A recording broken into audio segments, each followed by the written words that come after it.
dead, kittens die. This is Apex Manor, a brand new band. They're really good, and we came up with a way to torture them. We asked Ross and Adam, the main members, to write us a song, a new song, on short notice with our cameras rolling.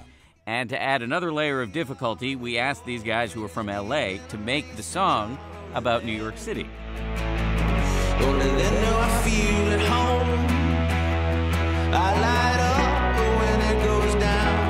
Though it burns me to the ground. I get high, then I feel low. But it's the way I know. I feel like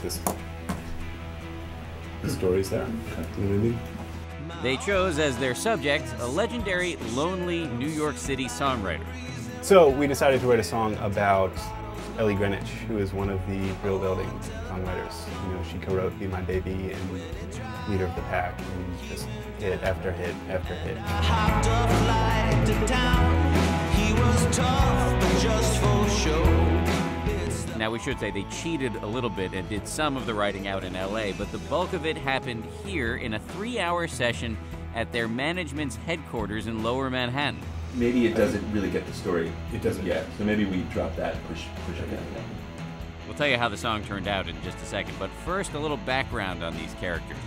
Ross was, until 2009, in a band called The Broken West, which put out 2 albums on Merge Records and then broke up.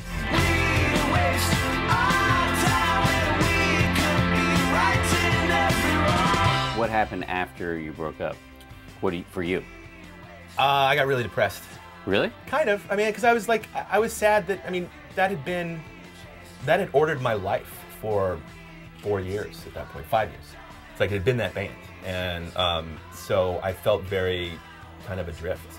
Everything felt very uncertain. Did you have a day job at that point? No.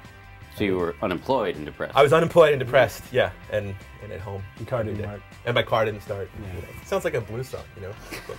Like Pasadena blues. I mean, look, let's put things in perspective. My life is pretty great, but yeah, I definitely felt, after the band broke up, I felt, and before I got re-signed, so to speak, I was sad.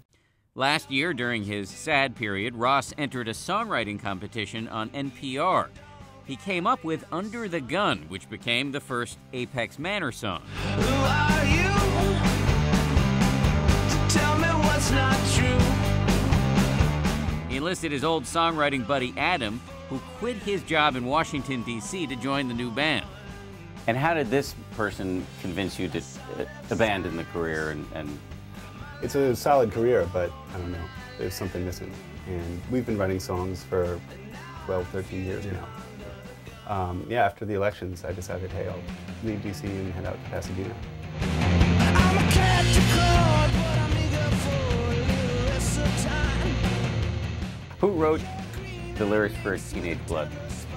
That was me. Did you feel like is that a real thing for you? Do you feel like you're like... Yeah, it was it's actually, it's about South by Southwest, really. But it's kind of about, I mean, on kind of a small scale, that was what inspired it. Because it's about basically going and just spending 4 days and getting completely drunk and like flirting with girls and just being a total a-hole. You know? And so that was kind of the conceit of the song. But more specifically, it was kind of inspired by this encounter I had with this female singer-songwriter who, it wasn't even, I mean, we just met briefly, but it was, and you know, I have a girlfriend, she has a boyfriend, but I sort of felt there was this weird sort of energy, like a good energy, you know? Right? And energy you're comfortable talking about, even though you have a girlfriend. Yes, exactly, because nothing happened. I mean, it was at a party. There's a line in the song about there's a rooftop party with an open bar, and that was what this was. Right. A party that we were at. So you don't feel on an ongoing day-to-day basis that you've got some sort of teenage urges? No. Well, sure. It comes and goes. Comes and goes. Yeah. We all have I it, can don't tell we? you that as you get older, it goes more than often than it comes. Yeah. So that didn't sound good, but you know what I'm trying to say. I sure do. Yeah. I think it's still, yeah. I mean, you know, I still probably drink more than I should. You're a red-blooded American male. So back to the song they wrote for us. Here it is. It's called No Small Magic. Turned on a dime when the chorus came. Started running for the uptown train, burning for a studio. Heartbreak always has a home, and no small magic in your song. All alone in Manhattan for so long.